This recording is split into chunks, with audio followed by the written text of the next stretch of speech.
కోటేశ్వర గారితో మాట్లాడుతాం. కోటేశ్వర గారు, పార్లమెంట్ బడ్జెట్ సమావేశాల ప్రారంభంగానే ప్రధాని మోడీ మహాలక్ష్మి కరుణిస్తోంది, ఆల్ ది బెస్ట్ అని చెప్పారు. మరి ఈ మహాలక్ష్మి కరుణ తెలంగాణ ప్రభుత్వం, తెలంగాణ రాష్ట్రంపై ఏ రకంగా ఉండబోతుందంటారు? మనం ఆర్థిక పరిస్థితి కనుక చూస్తే ప్రస్తుత ఆర్థిక సంవత్సరంలో ఆర్థిక వృద్ధి రేటు 4 ఏళ్ల కనిష్టం అంటే 6.2% పడిపోయిందని అంచనాలు. అలాగే 2019-20తో అప్పుడు కనుక చూసినట్టయితే కోవిడ్ తర్వాత అది తక్కువ జీడిపిని నమోదు చేయడం అనేది ఇదే ఫస్ట్ టైం అని చెప్పేసి ఆర్థిక నిపుణులు చెప్తున్నారు.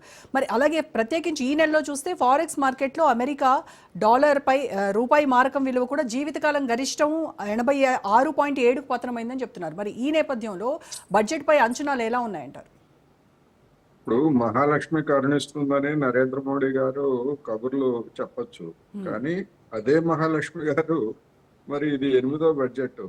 అంటే మన స్వతంత్ర భారతదేశ చరిత్రలో మొరార్జీ దేశాయ్ తర్వాత ఈమె ఒక రికార్డు స్థాయిలో బడ్జెట్లను ప్రవేశపెట్టుకున్నారు. మరి ఆ మహాలక్ష్మి గారి కేటాయింపులు లేదా ఆ మహత్తు ఏమైంది? ఇప్పుడు మీరు చెప్పినట్టుగా గడిచినటువంటి 8 సంవత్సరాల్లో జీడిపి రేటు పడిపోతా ఉంది తప్ప 1% కూడా 8 సంవత్సరాల క్రితం ఉన్నదానికి పెరిగింది లేదు. అందుకని కబుర్లు ఏమైనా చెప్పొచ్చు నరేంద్ర మోడీ గారు కానీ, లేకపోతే ఇంకెవడైనా కానీ కబుర్లు చెప్పొచ్చు, కానీ వాస్తవం ఏమిటి అనేటువంటిది చూసినప్పుడు కడుపు చించుకుంటే కాళ్ళ మీద పడుతుంది అన్నట్టుగా ఇవాళ దేశంలో ఆర్థిక పరిస్థితి తయారైంది. గతంలో 8% అని చెప్పినటువంటి వాళ్ళు ఇప్పుడు ఆర్థిక సర్వేలోనే 6.3 నుంచి 6.8 వరకు ఉంటుందని చెప్తున్నారు. గతంలో కూడా చెప్పారు ఈ సంవత్సరం బడ్జెట్కి సంబంధించి 8% వరకు ఉంటుందని, 7% ఉంటుందని. ఇప్పుడు అవన్నీ కూడా మొత్తం లెక్కలన్నీ కూడా పంచపాండవులు మంచం కోళ్ళలాగా చివరికి జీరోగా చుట్టుకున్నట్టుగా చేస్తున్నారు.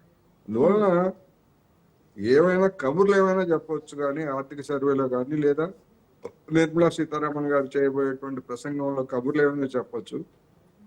బీజేపీ వాళ్ళు తమ భుజాలను తామే చర్చుకోవచ్చు, కానీ దేశంలో తగ్గిపోతున్నటువంటి వినియోగాన్ని, అదేవిధంగా పడిపోతున్నటువంటి నిజ వేతనాలని, ఈ సమస్యలన్నింటినీ కూడా ఈ బడ్జెట్లో ఏదో తెల్లవారేసరికి ఇంకొక 2 గంటల్లో నిర్మలమ్మ గారు మ్యాజిక్ చేస్తారనేటువంటి భ్రమలు నాకైతే లేవు. నిజంగా చేస్తారా అంతకంటే సంతోషం ఎవరికి ఉండదు. కానీ గడిచినటువంటి అనుభవాలను చూసినప్పుడు అలాంటి భ్రమలు పెట్టుకోవాల్సినటువంటి అవసరం లేదనేది నేను ఈ సందర్భంగా చెప్పదలుచుకున్నాను. వినియోగానికి పెంచడానికి తెలంగాణలో లేదా ఆంధ్రప్రదేశ్లో కానీ, లేదా కేంద్ర ప్రభుత్వం కానీ, లేదా వివిధ రాష్ట్రాల్లో బీజేపీ పాలిత రాష్ట్రాల్లో కానీ కనీస వేతనాలను పెంచడానికి అక్కడ ఉన్నటువంటి పాలకులకి చేతులు రావట్లేదు. ఎలా పెరుగుతాయి? ఒకవైపు అధిక ధరల ద్రవ్యోల్బణంతో ఉన్నటువంటి వేతనాలు మొత్తం అంతా కూడా ఆహారానికి లేదా ఇతర సేవలకి ఖర్చు అయిపోయి అప్పులు పాలవుతున్నటువంటి స్థితిలో ఇప్పుడు ఈ బడ్జెట్ ప్రవేశపెడుతుంది.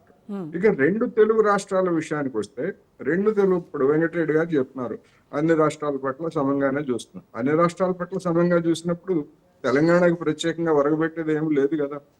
కానీ విభజిత హామీలు అనేటువంటివి తెలంగాణకి, ఆంధ్రప్రదేశ్కి ఇచ్చారు. ఆ విభజిత హామీల అమలుకు సంబంధించి స్వయంగా నరేంద్ర మోడీ గారే పూర్తిగా అమలు జరగలేదని, అదేవిధంగా దానికి సంబంధించినటువంటి కమిటీలు కూడా ఇప్పటికీ సమావేశాలు జరుపుతూనే ఉన్నాయి. అందువలన ముఖ్యంగా ఆంధ్రప్రదేశ్ విషయానికి వస్తే అక్కడ ఇప్పుడు వెంకటరెడ్డి గారు ఎరువుల ఫ్యాక్టరీ పునరుద్ధరణ గురించి చెప్పారు. సరే, ఎరువుల ఫ్యాక్టరీని ఎందుకు పునరుద్ధరించారు, ప్రైవేట్ రంగంలో ఎరువుల ఫ్యాక్టరీలు ఎందుకు రావటం లేదో, విదేశాల నుంచి మనం చేసుకునేటువంటి దిగుమతులు ఎరువులు ఎంత భారంగా మారాయో, ఆ నేపథ్యంలో దాన్ని పునరుద్ధరించారు. దాన్ని వెల్కమ్ చేయాల్సిందే, అందులో తప్పు పట్టాల్సింది ఏం లేదు. కానీ విశాఖ ఉక్కు ఫ్యాక్టరీ దాదాపు మూతపడే స్థితికి తీసుకొచ్చినటువంటి ఏలుబడి ఎవరిదే అంటే మరి 10 ఏళ్ల బీజేపీ నరేంద్ర మోడీ గారిదే కదా. ఇప్పుడు చెప్తున్నారు, ఇప్పుడు మేము 11,000 కోట్లు ఇచ్చాము, దాన్ని ఆక్సిజన్ ఇచ్చారు. ఆక్సిజన్ తోటి రోగి ఎంతకాలం, ఒక స్వల్పకాలం తప్ప పూర్తిగా ఆరోగ్యవంతం కాదు కదా. నిన్నగాక మొన్న కేంద్ర మంత్రులు ఏం చెప్తున్నారు, దాన్ని మేము శైలిలో విలీనం చేసేటువంటి అవకాశం లేదు, ఇప్పుడు దాన్ని మేము పరిశీలించటం లేదు, ముందు అది ఆరోగ్యంగా కోలుకోవాలి అని చెప్తున్నారు. ఆరోగ్యంగా కుంగిపోవడానికి కారకులైనటువంటి వాళ్ళు ఆరోగ్యంగా ఉండాలంటే గనులు కేటాయించాలి, దానికి మైనింగ్ గనులు కేటాయించాలి అంటే దాని గురించి ఏం మాట్లాడరు. మరి పోనీ కుంగిపోవడానికి ఇప్పటికైనా కారణమైన వాళ్ళే కోలుకోవడానికి కూడా మెడిసిన్ ఇవ్వాలి కదా. ఇవ్వాలి కదా. మరి అందుకని నేను ఏమంటున్నానంటే ఆ విధమైనటువంటి పరిస్థితి అక్కడ ఉంది. విశాఖ ఉక్కు ఫ్యాక్టరీ వాళ్ళు ఇప్పటికీ కార్మికులు ఆందోళన చేస్తూనే ఉన్నారు. రెండవది విశాఖ రైల్వే జోన్ 10 సంవత్సరాల తర్వాత విశాఖ రైల్వే జోన్ కి శంకుస్థాపన చేశారు. ఆ రైల్వే జోన్ లో చేసింది ఏమిటి? గుండెకాయ లాంటి విశాఖ డివిజన్ రద్దు చేశారు. విశాఖ డివిజన్ అనేది లేదు, అది రద్దు అయిపోతుంది. ఆ విశాఖ డివిజన్ లో ఆంధ్రప్రదేశ్ లో ఉన్నటువంటి ప్రాంతాలని విజయవాడ డివిజన్ కి బదిలీ చేస్తారు. విశాఖ డివిజన్ అనేటువంటిది లేదు. ఎక్కడ ఏ రైల్వే జోన్ లోనూ ఈ విధంగా అంటే హెడ్ క్వార్టర్ లో మనకి సౌత్ సెంట్రల్ రైల్వేలో సికింద్రాబాద్, హైదరాబాద్ 2 డివిజన్లు ఉన్నాయి హెడ్ క్వార్టర్ లో. కానీ ఏ రైల్వే జోన్ లోనూ లేని విధంగా హెడ్ క్వార్టర్ లో డివిజన్ లేకుండా ఏర్పాటు చేస్తున్నది విశాఖ రైల్వే జోన్. కానీ అయితే అందువల్ల ఈసారి దానివల్ల కోటేశ్వర గారు ఈసారి చూస్తే కేంద్రంలో కూటమి ప్రభుత్వం ఉంది, రాష్ట్రంలో కూడా కూటమి ప్రభుత్వం ఉంది. సో మరి అక్కడ ఇక్కడ కూడా డబుల్ ఇంజన్ సర్కారే ఉంది. సో ఈ ప్రభావంతో ఏమైనా ఏపీ పైన ఈసారి కొంత అధికంగా ఏమైనా వరాలు ఏమైనా కురిసేటువంటి అవకాశం ఉందా? అధికంగా వరాలు కురిసేటువంటి అవకాశం అయితే ఉన్నదని నేను అనుకోవట్లేదు. కురిస్తే మంచిదే, కొంతమంది అనేక మంది ఆశిస్తున్నారు, కురిస్తే మంచిదే. కానీ కేంద్ర బడ్జెట్ అనేటువంటిది కేంద్ర ప్రభుత్వ పథకాలకు సంబంధించినటువంటి కేటాయింపులు కేంద్ర ప్రభుత్వ శాఖలకు తప్ప రాష్ట్రాలకి నిధులు అనేటువంటిది దాని ప్రాథమికమైనటువంటి కర్తవ్యం కాదు. రాష్ట్రాలకి నిధులు అనేటువంటిది ఫైనాన్స్ కమిషన్ వాటాలు నిర్ణయించాల్సింది లేదా వాటిది.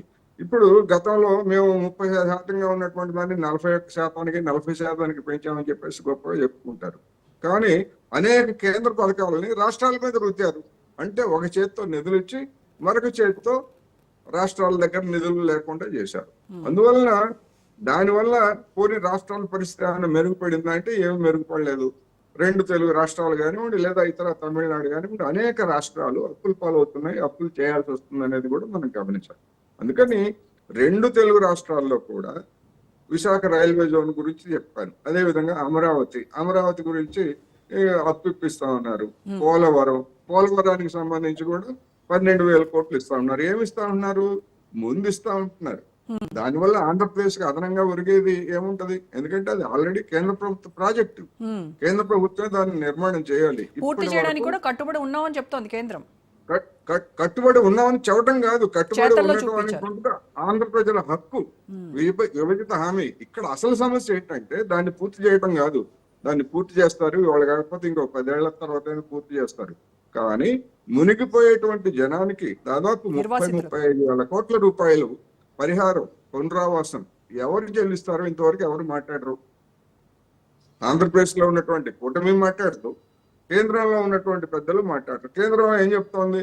మా జాతీయ విధానం ప్రకారం మేము జాతీయ ప్రాజెక్టులకు నిధులు ఇస్తాం తప్ప పునరావాసం మాకేం సంబంధం లేదు. అంటే ఏంటి? మీరు ముంచుకుంటారో తేల్చుకుంటారో లేకపోతే నీళ్ళని వదిలేస్తారో అది మీ ఇష్టం తప్ప మేము మునిగిపోయేటువంటి వాళ్ళకి ఎటువంటి పరిహారం ఇవ్వాలని చెప్పేసి చెప్తాం. అత్యంత మానవతాపూర్వకమైనటువంటి ప్రభుత్వం. ఎక్కడైనా ఆంధ్రప్రదేశ్ అయినా ఇంకోటైనా ఏ రాష్ట్రంలో అయినా ప్రాజెక్టులు కట్టినప్పుడు దానివల్ల ప్రభావితులయ్యేటువంటి వాళ్ళకి దాన్ని చేయాలి కదా. ప్రపంచ బ్యాంకు షరతుల్లో అది కూడా ఒకటి కదా.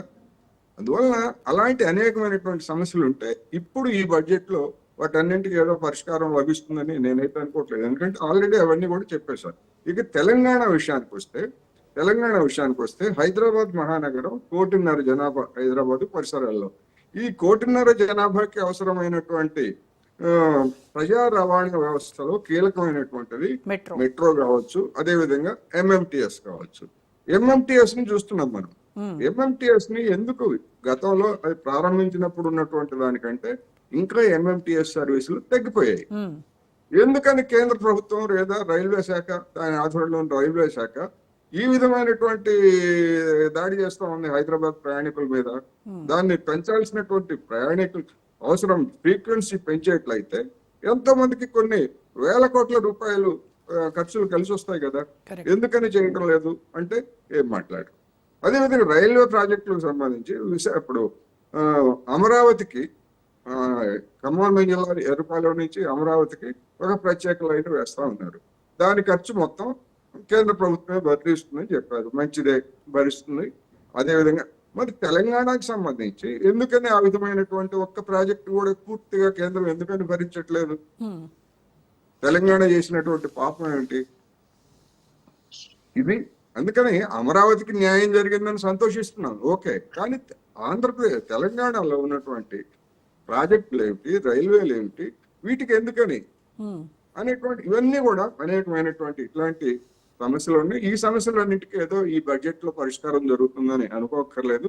ఏమైనప్పటికీ ఏ మాత్రం అదనపు కేటాయింపులు వచ్చినా సంతోషించాల్సిందే. కానీ గడిచినటువంటి నిర్మలమ్మ గారి, మహాలక్ష్మి గారి 8 బడ్జెట్లు చూసినప్పుడు అలాంటి ఆశ అటు తెలంగాణకు కానీ అటు ఆంధ్రప్రదేశ్ కానీ లేదనేటువంటిది మనకు కనిపిస్తా ఉంది. సో బడ్జెట్ లో పెద్దగా మహా అద్భుతాలు ఏమి ఉండవంటారు? డెఫినెట్ గా ఉండవు. రెండోది, ఇప్పుడు పన్నులకు సంబంధించి కూడా అసలు పార్లమెంట్ తో నిమిత్తం లేకుండా జిఎస్టి కౌన్సిలే నిర్ణయిస్తా ఉంది కదా, పన్ను ఎంత తగ్గించాలో లేకపోతే ఎంత పెంచాలో ఎంత ఉంచాలో అనేటువంటిది చేస్తా ఉంది. ఇంకా కొత్తగా ఎదురు చూసేది ఏముంటది? ఈ బడ్జెట్ లో ఎదురు చూసేది ఏమిటి అంటే, ఈ మధ్యతరగతి ఉద్యోగులుగా ఉన్నటువంటి వాళ్ళకి, ఆదాయ పన్ను చెల్లించేటువంటి వాళ్ళకి స్లాబ్ ఏమన్నా పెంచుతారా లేకపోతే అలాగే ఉంచుతారా అనేటువంటిది ఒకటైతే, కార్పొరేట్లకి ఇంకా ఏమైనా రాయితీలు ఇచ్చి మరి వాళ్ళని మరింత బలవంతం చేస్తారా, పేద ప్రజలకు ఏమన్నా రిలీఫ్ ఇస్తారా, ఇటువంటివన్నీ కూడా చూస్తారు.